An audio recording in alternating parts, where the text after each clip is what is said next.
Julio. Hola amigos, ¿cómo están? ¿Qué tal? Soy Julio Barco otra vez aquí en Café Barco desde Nacional TV Perú para todos ustedes. En esta oportunidad, amigos, tenemos un programa bastante variopinto y vamos a empezar hablando de temas de rockeros, musicales. Vamos a entrar a conocer a un autor que trabaja con la mística del rock, ¿no? Personajes, autores, de pronto rockeros que son conocidos y los reinserta de pronto para hacer literatura, ¿no? Él es egresado de la Universidad Nacional Mayor de San Marcos y se ha dedicado al periodismo y también a la parte editorial. Estoy hablando de Arturo Delgado Galimberti, a quien le doy la bienvenida a Café Barco. Arturo, cuéntanos, hablábamos, antes de empezar, hablábamos sobre la diferencia entre tus dos trabajos. Acabas de publicar Paul McCartney, Las Mil Voces de un Beatle, y tienes además la novela Carmen Instantáneo para John Lennon. Hay una diferencia que me gustaría que le cuentes a todos los que nos escuchan. Sí, te estaba contando que el primer libro del que has mencionado es el último libro, Paul McCartney, Las Mil Voces de un Beatle.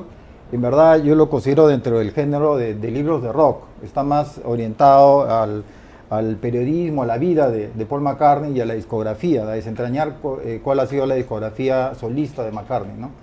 En cambio, el otro libro, Carmen Instantáneo para John Lennon, es una novela de ciencia ficción, lo que se llama una ucronía, donde se plantea que Lennon está vivo y el que fue asesinado en 1980 fue Paul McCartney. Entonces, esta es una novela, es un texto de ficción, el de Carmen Instantáneo para John Lennon, y el último libro que he publicado sobre Paul McCartney no es un texto de ficción, es un texto, digamos, biográfico, pero desde un punto de vista más, de una perspectiva más periodística. Como un estudio, digamos, sobre el Beatle. Sí, sobre la carrera de él, tanto con los Beatles, los Wings y solista. Claro, claro. Bueno, entrando al libro de John Lennon, el tema de la ucronía, sirve bastante jugar con las posibilidades que te da el que hubiera pasado si. ¿De qué manera, digamos, eso ha servido para enriquecer tu narrativa, ¿no? Esas posibilidades que te da, porque Lennon muere en los 70s, en los 80, en los 80s, claro, ¿no? Y causa pues un revuelo, digamos, a nivel mundial, ¿no? Un personaje político que tenía una faceta también, digamos, de líder, ¿no? Histórico incluso, ¿no? Claro, él era un activista político, ¿no? Prácticamente en los 70 toda su discografía está muy relacionada con sus ideas políticas, ¿no? A favor de la paz, pero que en ese contexto, en el contexto de su activismo, tiene relación con su discurso contra la guerra de Vietnam, ¿no? Claro, claro. ¿No? Y fue perseguido por Nixon y por la inteligencia norteamericana. Digamos que él muere en los 80, pero no muere simplemente, fue asesinado Lennon, ese es un dato importante, ¿no? Claro. Es uno de los primeros magnicidios vinculados al rock, ¿no? Sí, a mí me parece muy interesante pues fabular sobre la posibilidad de un Lennon vivo, porque justamente es muy rico en cuanto al discurso político, ¿no? Porque ahora, a partir de esta novela, yo he podido de alguna manera resucitar el discurso político de Lennon en un contexto post-Torres Gemelas, ¿no? ¿Sientes que ese discurso en la música actual, en el rock actual, se ha diluido, perdido de alguna forma? Yo creo que sí, es decir, no niego que debe haber, y de hecho hay algunos cantantes que tienen un discurso político dentro del rock, pero a partir de MTV y digamos las nuevas tecnologías como que se ha diluido bastante, ¿no? Claro, y de alguna forma... Como que se necesita un nuevo Lennon, digamos que el ícono del rock que todavía tiene una presencia no solo musical sino política actualmente es Roger Waters, pero él está vinculado al Pink Floyd, también es una leyenda del rock, ¿no? Pero digamos nuevos cantantes que tengan una presencia así tan marcada políticamente. Bob Dylan, por ejemplo, ¿qué tal? Bob Dylan hace tiempo porque no tiene ningún pronunciamiento político, ¿no? Roger Waters sí lo ha tenido, por ejemplo con el tema de gas. Claro, claro. ¿No? Claro. O también con el tema de la guerra de Ucrania, ¿no? Y Ucrania, claro. Él siempre ha tomado posición, para bien o para mal, ¿no? Pero tiene un discurso de izquierda. ¿Sientes que de alguna forma esos temas políticos los rockeros lo alejan para no perder de pronto público, de pronto ser más directos, tener mejores contactos? No creo, porque Roger Waters no ha perdido público, que yo sepa, siempre llena sus conciertos. Y por ejemplo Madonna, que se puede considerar una cantante que está muy desvinculada con lo político, en su último concierto en Brasil ponía en las pantallas a Che Guevara, por ejemplo, ¿no? La criticaron bastante.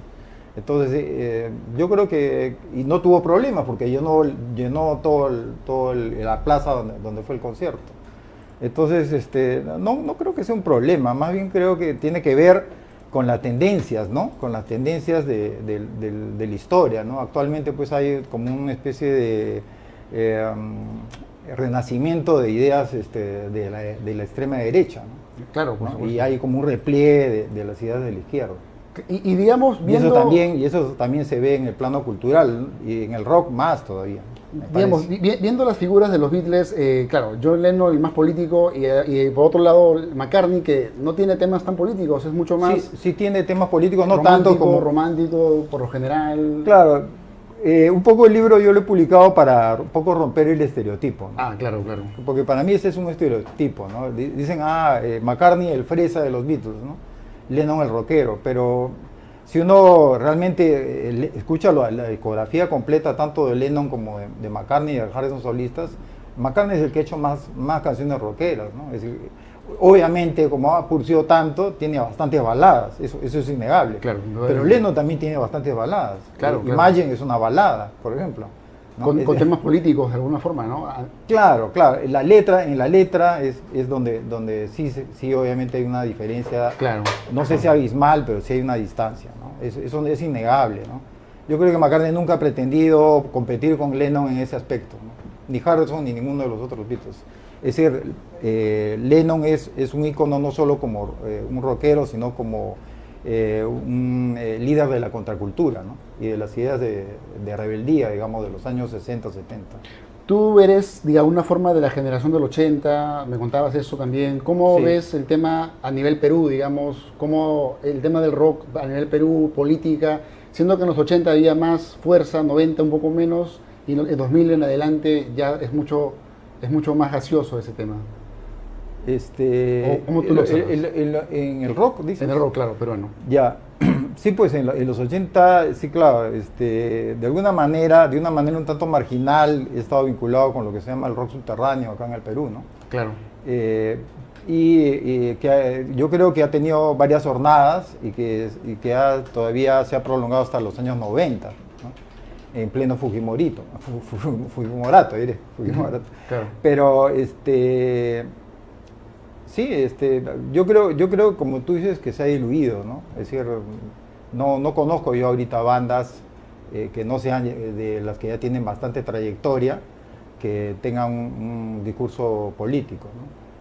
Ahora, a mí la música, la literatura, el arte en general, me interesa no solamente desde un punto de vista político, sino también estético, ¿no?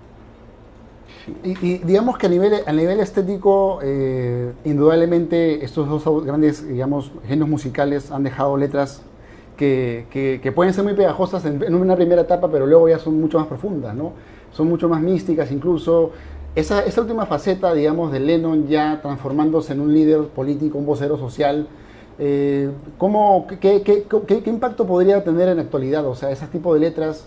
¿Tú crees que todavía la música actualmente siento que es mucho más de pronto monótona, ya no busca más el ritmo que la letra? ¿Sientes que de pronto ese tipo de mensajes ya no se pueden procesar en esa actualidad? Digamos que yo rehuyo a las generalizaciones, ¿no? No habría que generalizar. Pero sí es verdad que hay un deterioro, ¿no? Y lo que me gusta de Lennon y lo que me gusta de Dylan no solamente es su discurso político, ¿no? Sino porque ellos hacían buenas canciones, ¿no? Eran tipos muy creativos musicalmente, ¿no? Eran artistas, ¿no? En un sentido, digamos, total de la palabra, porque Lennon también dibujaba, ¿no? Pintaba, hacía poesía, ¿no? Dylan también tiene una novela publicada. Entonces, y McCartney también ha hecho pintura, también ha pintado, ¿no? Entonces, yo sí reivindico al artista total, ¿no? Que no solamente es letra, sino música y también que se envuelve en otros campos dentro del arte, ¿no? Por ejemplo, el año pasado, algunos recordarán que Charly García sacó un nuevo disco, ¿no? Y hay una canción justamente de Lennon, ¿no? Claro. Es una canción que es una canción que a mí me parece una interpretación de alguna forma original, genuina, ¿no? Y además Charly García es un Lennon, digamos, es fan de Lennon incondicional también, ¿no? Claro, es un fan de Lennon y de McCartney. Hay una entrevista donde él dice que para él los dos son los genios de los Beatles. Incluso fue al último concierto en Argentina del año pasado, fue en silla de ruedas A escuchar a Charly García, a McCartney, claro. Claro, el último disco de Charly García me gustó, sí me gustó, es decir, me pareció bastante interesante, ¿no? Y él hace no solamente un cover de Lennon, sino como guiños a varias canciones de los Beatles que están insertas dentro de otras canciones de Charly García. ¿Sientes que de alguna forma el mezclar esos estilos, traerlos a flote, habla muy bien de que el impacto de los Beatles está vivo, totalmente vivo, a pesar de más de 50 años de su carrera? Es increíble eso, ¿no? Definitivamente, ¿no? Es decir, los Beatles de hecho han trascendido y trascenderán, ¿no? Se le considera la banda más importante dentro del rock, ¿no? Ahora, no necesariamente la mejor, pero sí que tiene más impacto cultural, ¿no? Y para mí eso ya lo define y lo distancia de todas las demás bandas. Ahora, yo admiro muchas más bandas de rock, inglés, norteamericanos, etcétera, ¿no? Como los Rolling Stones, venía un polo los Rolling Stones. Claro, The Who, Pink Floyd, ¿no? Es decir, claro. Yo creo que uno siempre tiene que escuchar más música que una sola banda, ¿no? Así es como yo entiendo de alguna manera mi afición por los Beatles, ¿no? No, genial. Claro. Y bueno, y hablando digamos, extendiendo el tema musical, tú también te has desenvuelto como escritor subterráneo. Recuerdo el libro La bestia tricéfala. Claro, el discurso contra la bestia tricéfala. Que es un libro ya político de alguna forma, ¿no? Claro. Yo ahí escribí un texto de política ficción que se llama El Foro, ¿no? Donde de alguna manera copio la manera como se organizaban los foros virtuales, ¿no? Antes habían foros virtuales, claro, ¿no? Y entonces ahí hay un debate sobre el capitalismo, el socialismo, el comunismo y todos los ismos en ese foro, ¿no? Y dentro de las sociedades postindustriales, ¿no? ¿Cómo sería el nuevo modelo? Y de eso trata, ¿no? Digamos, tiene digamos, una vertiente ensayística, pero es un texto de ficción, básicamente, ¿no? Porque todos los personajes son ficticios. Siento que de alguna forma tienes una relación bastante cercana con la ciencia ficción. Justamente estaba leyendo a Philip Dick, no sé si lo conoces. Claro. ¿Qué otros autores? Yo lo cito en esta novela, a Philip K. Dick, El hombre en el castillo, ¿no? Es un autor bastante me inspiro de alguna manera en esa novela, ¿no? Que es una novela ucrónica. De alguna forma la literatura peruana de ciencia ficción está empezando a tener mucho más acogida, empezando a tener ya más referentes. ¿Tú cómo te sientes en relación a esa tradición que ya existe, digamos? Adolf, por ejemplo, autores que están tratando ese tema de alguna forma, ¿no?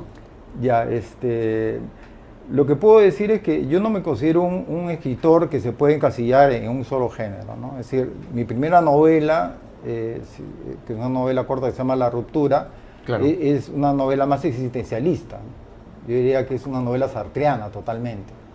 La náusea, algo así. Muy inspirada en La náusea, ¿no? Claro. Y en el texto Las palabras de Sartre, claro, ¿no? Y luego, mi segunda novela, Los espejos del infierno, muchos la han considerado bukowskiana, ¿no? Es decir, es más de realismo sucio. En cambio, esta tercera novela, Cambio instantáneo para John Lennon, es una novela de ciencia ficción. Y la que ahora estoy escribiendo, la que pienso publicar, si no este año próximo, no es una novela de ciencia ficción, ¿no? Quizás pueda considerarse una novela surrealista, en todo caso. Entonces, a mí no me gusta encasillarme en un género, ¿no? Entonces, no te podría decir que yo me considero parte de la vertiente de narradores que han incursionado en la ciencia ficción y que ahí se han quedado, ¿no? Claro. Entonces, de alguna forma... Y desmintiendo eso, obviamente, sí, es que publicó este libro también, que no tiene nada, ni siquiera tiene que ver con un texto literario, sino es un texto periodístico, básicamente, ¿no? Una biografía. Claro. Y imagino que también tus novelas se alimentan de investigaciones, ¿no? No creo que escribas por inspiración nada más. No. Novelas, te documentas, escribes en base a lecturas. Siento que este libro de John Lennon, por ejemplo, es una construcción, consecuencia de conocer la vida del personaje, averiguar detalles y todo lo demás, ¿no? Sí, lo mío es una literatura bastante referencial, ¿no? Autorreferencial, pero también referencial en el sentido de que hay citas de libros, películas y música también de rock, ¿no? Claro, es decir, el contexto es muy importante para escribir, ¿no? Y hay que nutrirse de la realidad, no solo de la realidad, digamos, del entorno, del ambiente, sino de los libros, ¿no? De la realidad cultural, digamos, ¿no? De la cultura que es vigente en este momento. Bueno, genial. Y dime, para ya ir, digamos, cerrando las ideas, yo siento que el rock tiene una mística de la búsqueda de libertad, la rebeldía, un estado de pronto más abierto. ¿Sientes que esa mística es todavía posible o ya es utópica? De alguna forma, hablaba justamente la semana pasada con un autor que hace el rock, digamos, de Puno, por ejemplo, ¿no? Y él decía que igual, el rock está vivo, el rock está vivo ahora, y basta que suene una guitarra para que esa sensación, digamos, salga a flote, ¿no? Claro, el rock, yo creo que acá todavía no hay una cultura rock, como en otros países, ¿no? Pero sí hay algunas personas, algunos individuos y algunos colectivos que sí tienen, de alguna manera, sí una cultura rock, ¿no? En ese sentido, yo sí me identifico dentro de mi disidencia, porque yo me considero un escritor disidente, claro, con la contracultura vinculada al rock, ¿no? Y al discurso del rock, que es obviamente un discurso de rebeldía, ¿no? Ahora, no solo de rebeldía juvenil, ¿eh? A mí me interesa más la rebeldía, digamos, más sistemática, más pensada, ¿no? Más cerebral, digamos, que está relacionada con un trabajo de investigación, ¿no? Una rebeldía y de teoría, digamos, y de teoría, una ¿no? rebeldía más teórico, más ¿no? ilustrada, más teórico que hay, pero que no abunda. No solo el que povea y grita, sino también el que analiza y responde con un libro, una creación más sofisticada. Claro, creo que tiene mucho más valor que el grito, o el grito en sí mismo, la rebeldía que se expresa en las palabras exactas, ¿no? Bien pronunciadas y que realmente tenga un efecto en el lector y en el oyente que trascienda de alguna manera, ¿no? Y que lo invite a cierto tipo de activismo. ¿Dónde podemos encontrar tus libros, Arturo Delgado? ¿En qué lugar podemos encontrar, leerte, comprar tu última obra, Paul McCartney, Las Mil Voces de un Beatle? Bueno, en verdad yo lo he estado vendiendo solamente en las ferias del libro, ¿no? Es decir, hay que esperar hasta la feria del libro o alguna feria, porque todavía no lo he distribuido por una razón, digamos, no sé cómo llamarlo, burocrática, a las librerías, ¿no? Ahora, también lo pueden comprar comunicándose conmigo, ¿no? A mi WhatsApp. Y pueden ir al local del editorial, ¿no? ¿Cuál es el número? ¿Qué es mi editorial, ¿no? ¿En qué número podemos encontrar tu...? El WhatsApp es 9864642121. Bueno. Y a partir de ahí yo puedo quedar para que lo recojan en el local de la librería, ¿no? Bueno, ya saben, amigos, pueden conseguir entonces la nueva obra de Arturo Delgado mediante su WhatsApp, y pues invito a que conozcan este nuevo libro, que estoy seguro que todos los fanáticos de los Beatles van a adorar y van a leer con bastante intensidad. Ya venimos con el siguiente invitado. Gracias. ¿Sabías que Nacional TV Perú está disponible en más de 100 empresas de cable teleoperadores a nivel nacional? Nuestra señal llega a todas las regiones del país, llevando información y entretenimiento a todos los peruanos. Así es, Carly. Estamos en costa, sierra y selva. Nacional TV Perú siempre está contigo, conectando al país con contenido de calidad. Además, puedes seguirnos en línea a través de nuestra página web, www.nacionaltvperu.com. Es la forma más fácil de vernos desde cualquier dispositivo, estés donde estés. No olvides seguirnos también en nuestras redes sociales para enterarte de toda nuestra programación y las noticias más importantes del país. Nacional TV Perú está presente en cable y en línea. Somos el canal que une a los peruanos.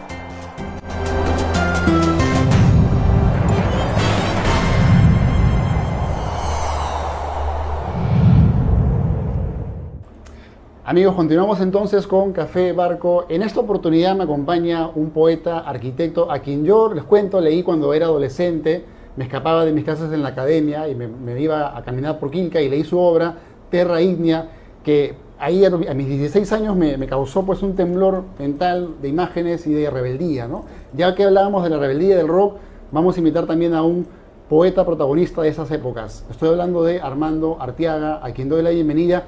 Y quiero empezar, Armando, quiero que nos cuentes qué tanto ha cambiado esa rebeldía, ¿no? ¿Se mantiene esa rebeldía setentera que fue de pronto orquestada por tantos movimientos políticos en la actualidad? De pronto se ha apagado, se ha incendiado más. ¿Cómo lo ves tú? ¿Te refieres al proceso? Al proceso de la rebeldía de los jóvenes. No, yo creo que ha cambiado, ¿no? El mundo ha ido cambiando, para bien o para mal ha ido cambiando. Sin embargo, cada generación tiene su tiempo, su forma de mirar el mundo, su forma de ser rebelde, ¿no? Mi generación fue a su manera también rebelde, ¿no? Pero se fue integrando, se fue incorporando, ¿no? Para mí, en lo personal, yo pienso que todo empezó, en mi caso, con mayo del 68. Y murió, en mi caso, también con la caída del muro de Berlín, ¿no? Después han habido cambios. Siempre hay una actitud crítica, rebelde, que nunca la voy a terminar de dejar de tener, ¿no? Pero, porque yo creo que todo poeta siempre tiene que tener una visión crítica de las cosas. Contestataria, inconforme. Bueno, siempre se dice que yo hago contracultura, soy contestatario, no me he visto mucho así, pero... Siento que tu generación como que no quiso integrarse mucho al establishment, quiso un poco jugar un poco en la marginalidad, pero también eso les costó factura, por ejemplo, a Juan Ramírez y otros más, ¿no? Claro.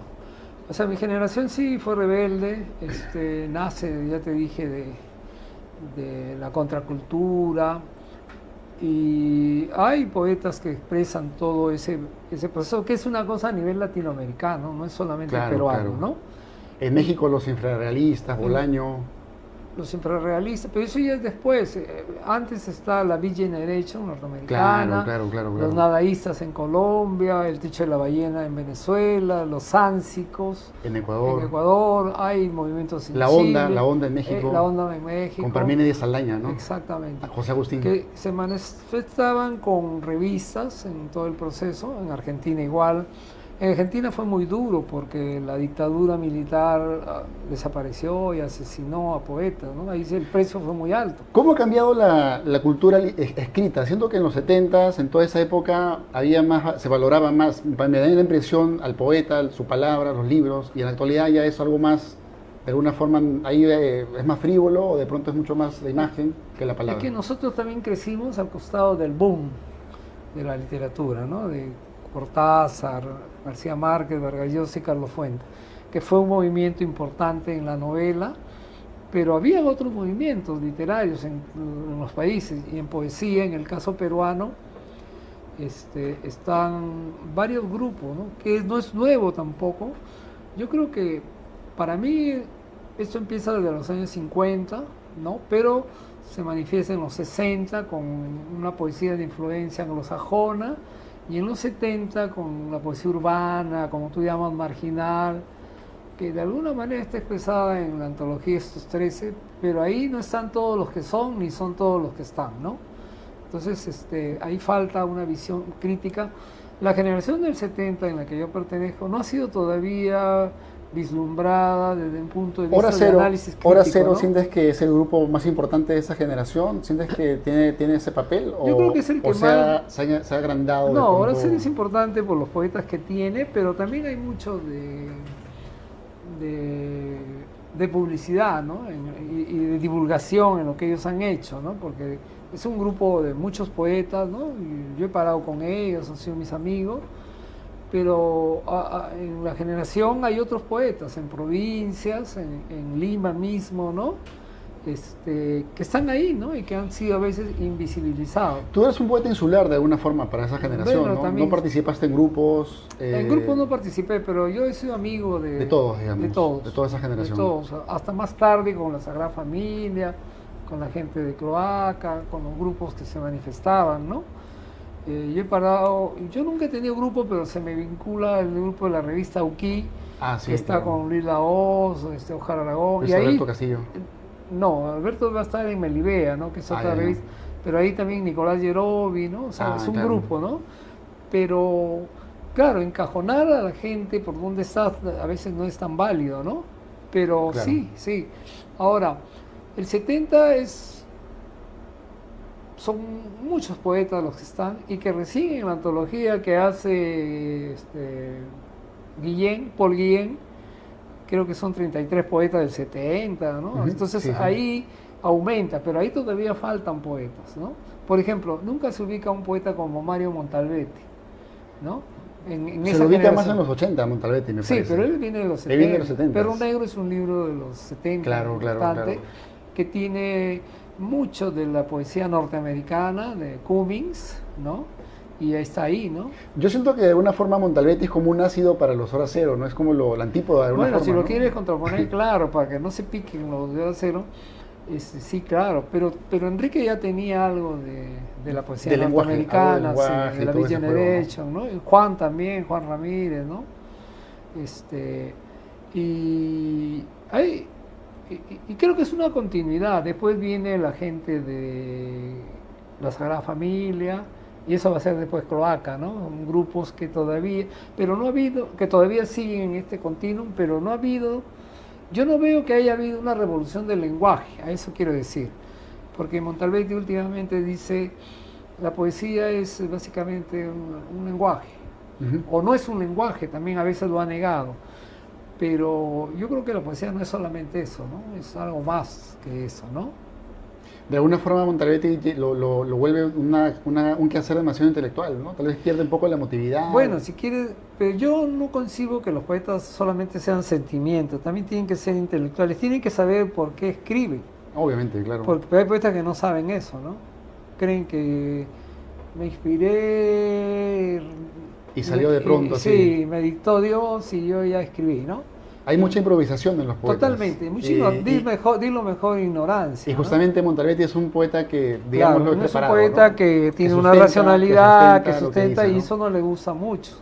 Pero Pero eso viene del 60, viene con dos poetas importantísimos. Rodolfo que son Nostroza y Toño Cisneros, ¿no? Que también ahí el problema es cuestionado, porque por ejemplo, cuando aparecen los nuevos, este libro que más o menos trae una nueva visión de la poesía anglosajona,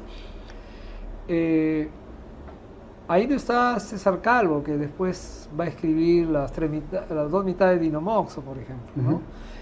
Que tiene una obra también incomparable, o Luis Hernández, que también va a destellar con voz horrísona, todo un lenguaje que es típico del 60, pero que tiene una personalidad, una voz propia, para decirlo, ¿no?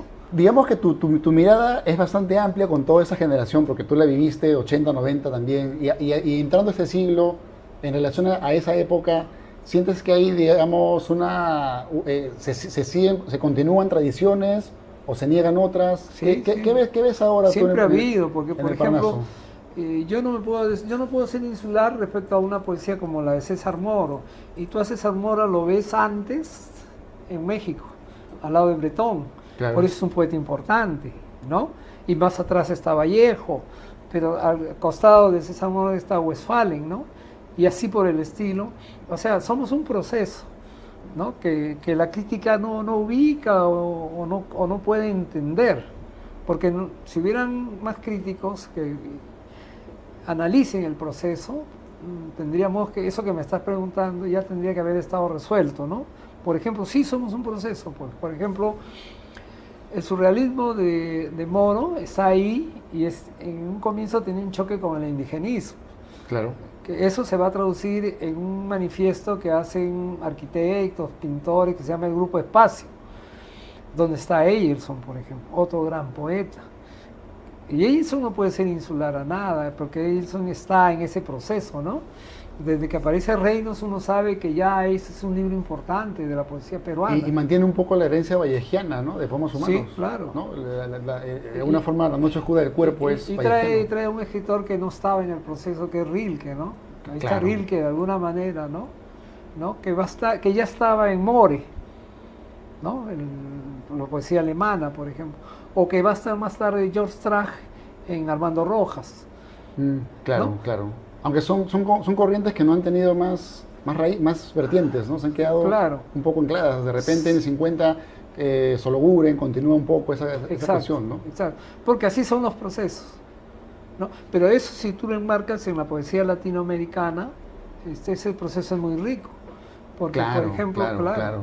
¿no? O sea, es como los diálogos con el pasado, ¿no? Y lo que escuchamos de los maestros lo que decimos nosotros es un diálogo entre el pasado y el presente, ¿no? Siempre, Por ejemplo, ¿no? mi generación, yo mismo, en este libro que es Callejón sin salida, Claro. yo aquí tengo un poema que si tú me dices, ¿eso es Ernesto Cardenal? Te digo, sí. Ahí está, pues lo escribí, no sé, ¿no? O sea, ¿por qué? Porque Cardenal habla ya de las latas de cerveza, de los cigarrillos, Marilyn de las Monroe. marcas, exacto. Pero Cardenal es poesía norteamericana, en los años 50, 60. Tiene una hermosa antología de la poesía norteamericana. A lo Willa Carlos Williams. Sí, él ha traducido casi toda esta poesía, a Eliot, a Pound, en esta antología de la poesía norteamericana que hace Cardenal, ¿no? Pero Cardenal también ya en los 70 dejaba de interesarnos, ¿no? Y había, por ejemplo, otros poetas como Octavio Paz que comienzan a surgir, ¿no? En importancia por los libros, por la estética, por Octavio la Paz, poética. otro poeta también con muchas referencias de alguna forma, Sí, ¿no? Con lecturas y con ensayos además, sí, ¿no? Que pues, sustentan su palabra, Sí, ¿no? muy querido y también muy atacado. Por ejemplo, los infrarrealistas no lo querían atacan, nada. Bolaño lo ataca Hernando, Gratuitamente, y desde mi punto entrando de vista. a tu obra, estás por sacar, me parece, Las castañas del fuego, ¿no? Ah, sí, claro. Acá has traído uno de tus libros. No, sí, pero no las castañas. No las Yo tengo castañas. acá Callejón sin salida. Callejón sin salida, Este Un es amor. Un amor en que aún, que es el segundo libro. Y este es el que más me gusta tal vez, de los Terra Igna, ¿no? Tierra Igna, ¿no? Igna. Tierra del ¿Qué Fuego. has escrito algo No, sobre esto es un Tierra? libro, claro, sí. Fue uno de los primeros que leí de Armando y me causó un estremecimiento. Y creo que los poetas más esenciales son los que nos enseñan a escribir con más libertad, ¿no? Sí. Entonces siento que hay una libertad grande en este libro de usar el lenguaje como le da la gana al poeta. Y eso creo que es bastante sano, ¿no? La Saludable, creatividad, ¿no? Abierta, la libertad también para escribir, ¿no? Y Armando, dinos, ya para ir, digamos, cerrando un poco las ideas que están abiertas, ¿dónde podemos encontrar tu trabajo? ¿Dónde se puede leer tu poesía? Yo tengo un blog que se llama Terra Igna, justamente. Se puede poner por internet, Google, Sí, Terra Igna, ahí tengo, ¿no? Armando Y Arteaga. después en Facebook tengo un muro que ahí subo de vez en cuando. Yo he publicado mucho en libros, en cosas. Además sobre Y- cine y arquitectura, ¿no? Bueno, yo escribo crítica de cine y soy arquitecto, he escrito cosas de arquitectura. Y últimamente estoy trabajando unas investigaciones sobre escenografía teatral, ¿no? Arquitectura efímera, ¿no? Eso es lo que un poco me ocupa. Y la narrativa, estoy haciendo narrativa, ¿no? Voy a publicar un libro de cuentos. Y eres un activo usuario de las redes, siempre veo que estás Más o motivándote menos a, que sí, ¿no? a comentar los Pues, temas actuales. Trato de hacer, mi muro es como un diario. Siento que hay poetas del 70 que no se han adaptado a estas nuevas tecnologías, ¿no? Siento que no Sí, se han encontrado... Están fritos, ¿no? Si no se Exacto. crean las redes.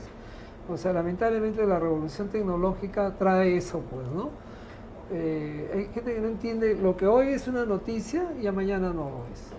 En literatura igual, ¿no? O sea, sin embargo, la gente joven tiene la capacidad de encontrar todo. Por ejemplo, este libro está en completo, se lo pueden bajar, ¿no? Si ponen el título en Sí, Google, Callejón se lo- sin salida, Callejón sin ¿no? salida, Armando Arteaga, se lo pueden descargar. Tengo otras cosas también, ¿no?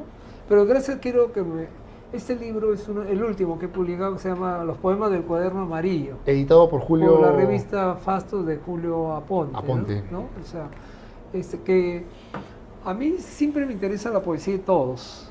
O sea, creo que el ser humano, todos somos poetas. Pero más la piruana, me parece, más la piruana. Ah, es que la piruana tiene una predilección especial porque creo que con la poesía puneña son de las mejores poesías regionales por la calidad de los libros y las obras poéticas de sus protagonistas, ¿no? Pero igual me gusta la poesía cubana, sobre todo la etapa de Lezama Lima, Fayaz Yamiz, mucho la poesía Rogelio mexicana, Nogueras. Roguera, el Huichi, claro, pero también me gusta mucho la poesía mexicana, la poesía Sabines. cubana de ese momento, Sabines, bueno, claro, ¿no? Y el tango. El tango, yo soy un melómano, me gusta todo el El tango. rock Últimamente también, he estado jazz. escuchando Chicha, he estado escuchando Corazón Serrano, descubriendo, ¿no? La cosa de las provincias. Armando, ya para ir, digamos, podemos hablar todo, somos, digamos, grandes amigos de muchos años, además, lo digo acá públicamente, y quiero pues agradecerte, ¿no? La oportunidad que te das de poder conversar conmigo. Y además, ya lo digo, le dije públicamente, soy un lector de tu obra desde adolescente, ¿no? Es más, te mandé un mensaje cuando era adolescente, un correo, y me acuerdo que lo respondiste y fue para mí una sorpresa, ¿no? Quiero que nos digas si la poesía sobrevivirá a la inteligencia artificial. ¿Tú qué piensas? Yo quiero empezar agradeciéndote, Julio, porque tú eres una persona inteligente, que también a veces me recuerdas en mi etapa adolescente, preocupado por estos temas y por enseñar, divulgar y hacer que la poesía peruana avance, tenga un gran nivel, ¿no? Te agradezco, ¿no? Porque eso es lo que hay que hacer también para elevar el nivel de conciencia y de cultura de nuestra gente, de nuestros poetas. Y yo creo que el tema de la inteligencia artificial está en debate, ¿no? Creo que sí va a traer cosas, pero va a depender del ser humano. Creo que un robot nunca va a superar a la mente humana, pero sí creo que hace una chamba extraordinaria que si la sabemos usar para bien o para mal. La tecnología no es buena ni mala, es simplemente tecnología. ¿Cómo lo uses? Depende cómo la use el hombre en su concepto social, ¿no? Bueno, Armando, te agradezco la entrevista. Ya saben, pueden conseguir la poesía de Armando buscando en Google su nombre y sus poemarios. Seguimos en breve con la siguiente invitada. Política, economía, turismo, cultura y todo el acontecer internacional.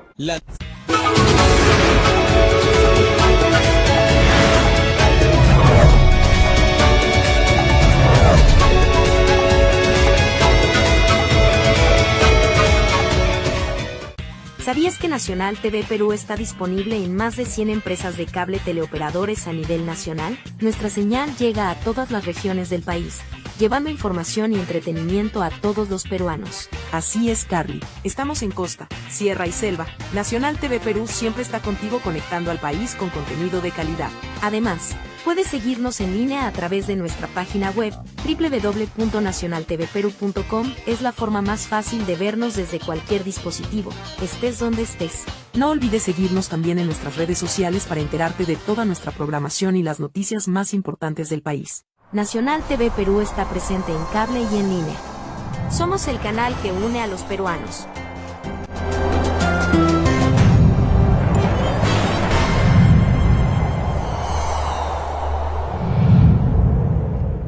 Somos Nacional TV Perú y contamos con una alianza de más de 30 medios digitales y una cobertura a nivel nacional. La nueva televisión del siglo XXI. En vanguardia en la era digital. El mejor contenido. Independencia. Análisis crítico. Las mejores entrevistas. Análisis político. Veracidad y objetividad. Polémica. Investigación. Lo mejor del fútbol peruano. Líderes de opinión.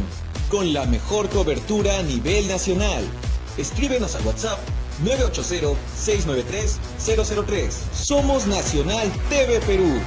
Síguenos en www.nacional. Entonces a la última entrevista de hoy, acá en Café Barco. En esta oportunidad vamos a conversar con Zoila Capristán. Ella es abogada de carrera, pero poeta, digamos, en su camino, en su vida. Y ya lleva 3 publicaciones de las cuales vamos a conversar, especialmente de Canta en mi nuca el ruiseñor, que tengo acá entre mis manos, editado en Vagón Azul. Zoila, ¿qué tal? Quiero empezar que nos cuentes un poco preguntándote sobre la poesía peruana escrita por mujeres en la actualidad. ¿Cuál es de alguna forma tu reflexión sobre lo que tú has leído, lo que tú has encontrado, qué temáticas abordan, qué estilos has podido encontrar tal vez? Hola, gracias por la invitación, Julio. Justamente antes de anoche hemos tenido un encuentro internacional de poesía femenina organizada por la poeta Mari Soto. Y he tenido el placer de escuchar a varias poetas, exactamente 3, que para mi sorpresa su calidad poética es muy alta, ¿no? Y también a un poeta varón. Creo que la poesía contemporánea está dando muy buenos frutos, hay buenos resultados. Eso es lo que yo apreciaría en este momento. Claro, y además acaba de fallecer una poeta como Teresa Sobregoso, ¿no? Entonces hay varias poetas que serían, pongamos, una generación de 30 años que ya están dando bastantes libros interesantes. En relación a tu poesía, Zoila, yo escribí en el diario 1, de repente leyeron algunos, algo sobre tu poesía, ¿no? Sobre todo que tu último trabajo abordas el amor romántico, pero ¿qué tipo de amor, no? Bueno, el amor romántico, el líquido, el filial, ¿no? El místico de alguna forma. Siento que tu último libro, Zoila, Canta en mi nuca un señor, abordas el amor en todas las aristas, tanto desde Janis Joplin como de Chacalón. De alguna forma, ¿cómo es ese amor en tu trabajo? Yo creo que el amor es lo más vital que existe en la vida, ¿no? Y sobre todo el amor a sí mismo. Creo que es el más importante dentro de todos los amores, que puede haber un amor a la pareja, ¿no? También el amor al hijo, el amor a todos, porque nos constituimos esencialmente en amor. Creo que ese libro trata de bastantes aristas y es un tanto complejo en cuanto a esta concepción en sí del amor clásico que tenemos. Siento también que en tu poesía hay una constante alusión a lo que es Lima, centro de Lima, y quiero contarle a los que me están escuchando que justamente en este libro, Bajo Cero, que es tu primera publicación, tienes un poema que causó polémica en su momento, que incluso hubo gente que lo criticó, ¿no? Cuéntanos cómo fue, si te gustaría hablar sobre ese tema también. Sí, Bajo Cero es un libro que se publicó en el año 2010, es este. Y bueno, hay un poema en particular que fue escrito en un taller de literatura.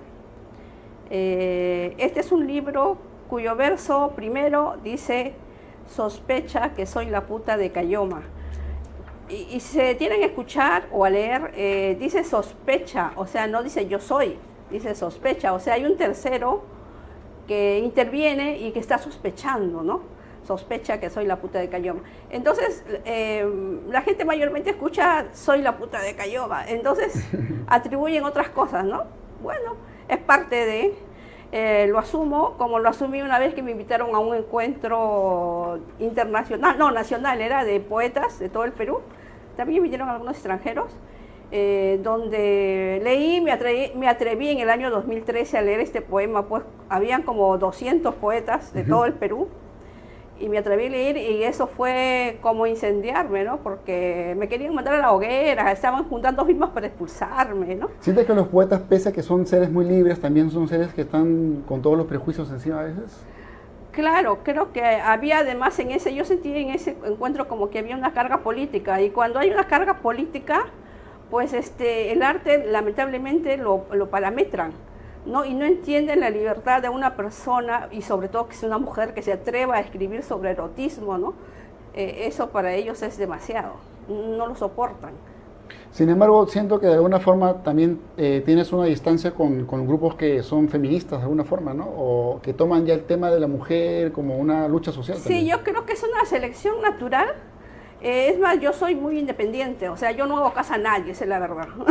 No me parametro con ninguna afiliación política, ni afiliación siquiera en el arte o poética, ¿no?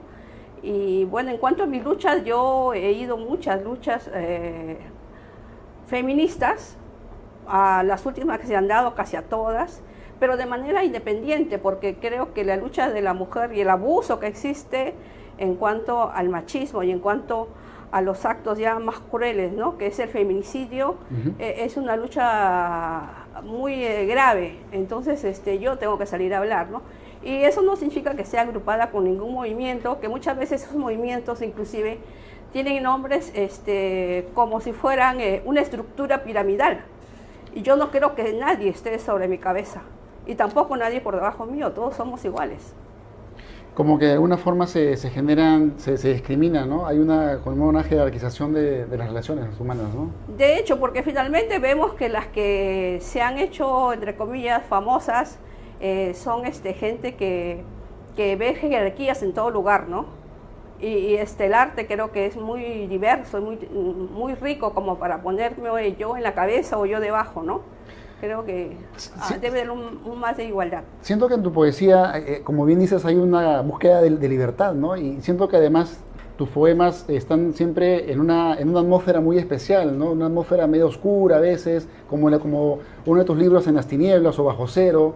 ¿En qué estado se escribes poesía, Zoila? ¿Es un estado, pongamos, rutinario, ¿Tienes un horario para escribir o es más bien estados de pronto relámpagos en los cuales encuentras algún tipo de, digamos, de iluminación? Yo creo que la poesía a veces se me da como un punto, como una idea, ¿no? En toda la oscuridad de repente aparece una idea que se va formando, que se va haciendo con el pasar de los días, ¿no? Y de repente esa idea ya es todo un pensamiento que yo debo de escribirlo, es un poema que yo debo de sacarlo. Otras veces a mí se da en el sueño. Yo sueño casi todos los días a colores y mis sueños son muy, de repente surrealistas y bueno, yo trato de captarlos y escribirlos rápido porque también si no lo hago se me va, no, ya no me acuerdo, ¿no?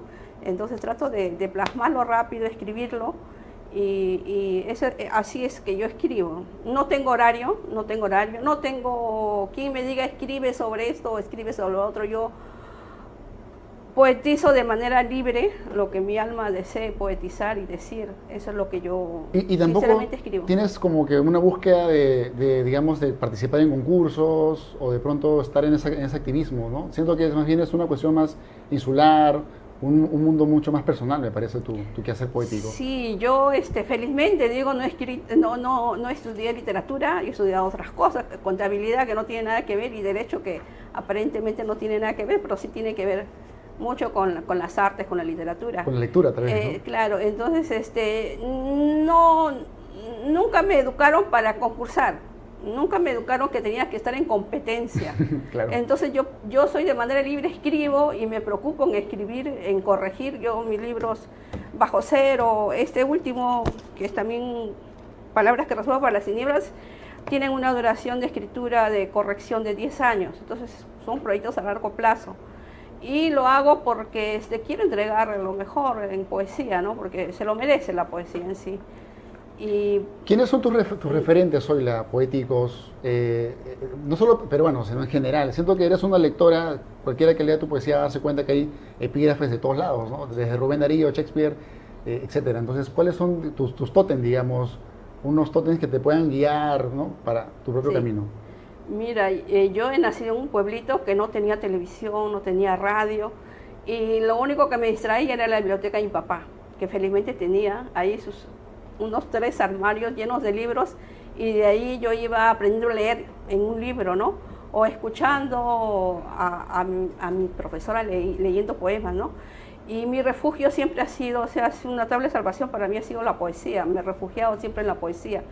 Entonces mis referentes son diversas voces y de todo el mundo, son poetas que me han ido formando sin yo saberlo, ¿no? Porque cuando eres niño lees nada más, no sabes qué vas a hacer o que estás construyendo algo, simplemente sucede.